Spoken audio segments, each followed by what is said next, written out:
मोठे पॅच जिथे आहेत त्या ठिकाणी आपण डायरेक्ट प्रिकास्ट पॅनल जे तिकडे तुम्हाला दिसतील प्रिकास्ट पॅनल डायरेक्ट ठेवले जाते तर ते जिथे मोठा स्पेस आहे त्या ठिकाणी प्रिकास्ट पॅनलच्या माध्यमातून आपण ते रस्ते करतोय जेणेकरून ताबडतोब वाहतूक मोटरेबल होते, लोकांना वाहनं त्या ठिकाणी जाऊ शकतायत आणि त्या ठिकाणी तात्काळ रिलीफ मिळेल. हा पावसाळ्यामध्ये ताबडतोब वाहनधारकांना रिलीफ देण्यासाठी हे आपण करतोय. परंतु परमनंट आपल्याला जे आहे याचं इंटिग्रेटेड सोल्युशन या ठिकाणी करण्याचं प्लॅनिंग देखील केलेलं आहे. प्रिकास्ट पॅनल म्हणजे काय? प्रिकास्ट पॅनलचं काय असेल? तुम्हाला भेटणार आहे प्रिकास्ट पॅनल म्हणजे रेडीमेड कॉन्क्रीट रस्ता.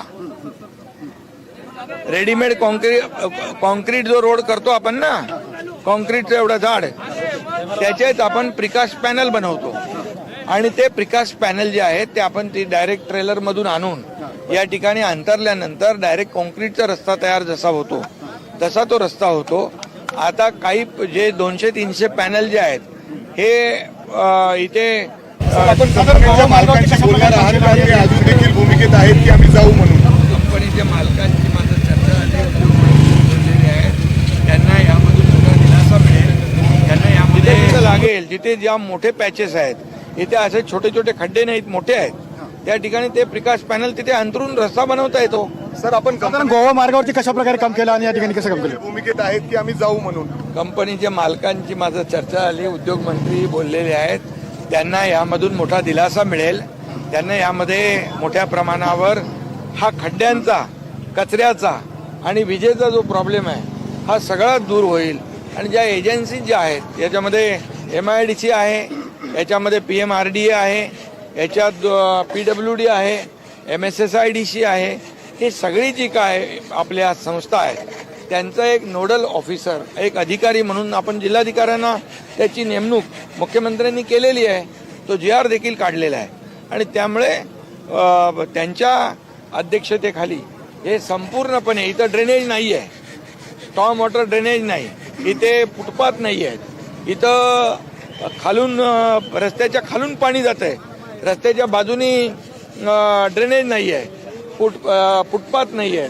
त्यामुळे drainage, storm water drainage, footpath आणि हे सगळं करून रस्ते आणि स्ट्रीट लाईट अशा प्रकारचं इंटिग्रेटेड या सगळ्यांना एकत्र आणून हे सगळे रस्ते जे आहेत 300-400 किलोमीटरचे. सर साधारण कधीपर्यंत लोकांना रिलीफ मिळेल यातून?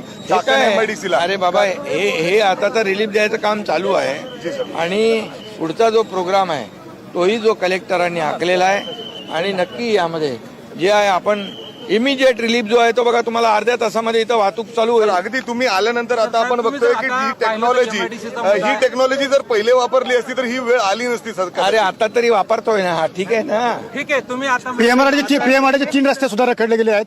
ते जर 3 रस्ते झाले तर या ठिकाणी वाहतूक कोंडीचा प्रश्न सुटेल. चे रस्ते रखडलेले पण होतील, PWDचे रस्ते जे आहेत तेही होतील, MIDCचे काही रस्ते आहेत तेही होतील. सगळे रस्ते करून या ठिकाणी इंडस्ट्री आणि या भागातल्या नागरिकांना दिलासा देण्याचं काम सरकार करेल.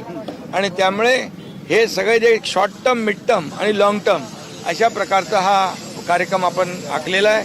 आणि यामध्ये मी सांगतो तुम्हाला की पूर्णपणे या सगळ्या भागाला इंडस्ट्रीला पण दिलासा मिळेल.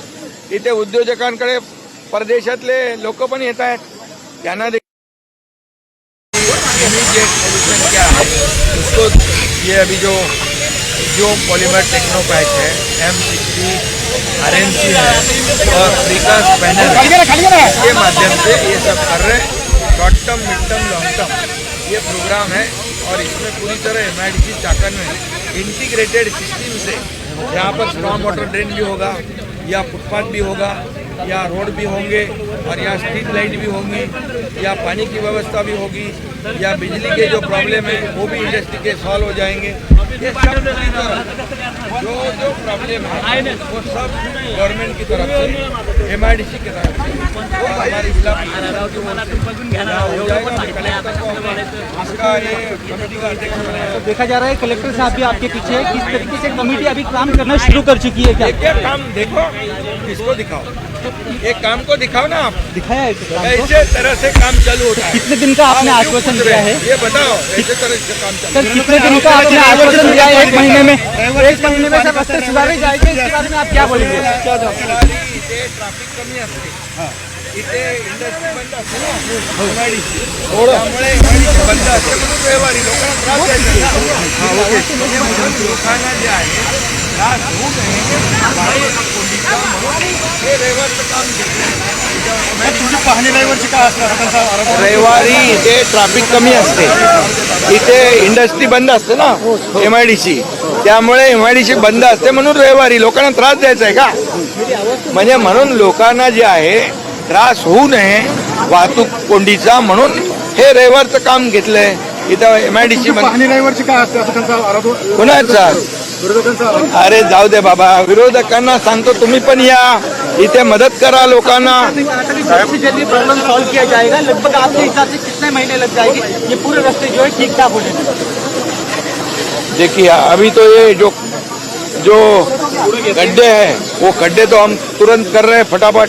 ये खड्डा एक बार अभी भरने के बाद इस पर खड्डा नहीं गिरेगा बारिश खत्म होने तक. समझ गए की नाही? तर ज्या पद्धतीने आज तुम्ही वेगाने लक्ष दिले आहे इतर गोष्टी सुद्धा आहेत. तर ट्रॅफिक जॅम झालंय हो, ते बघा.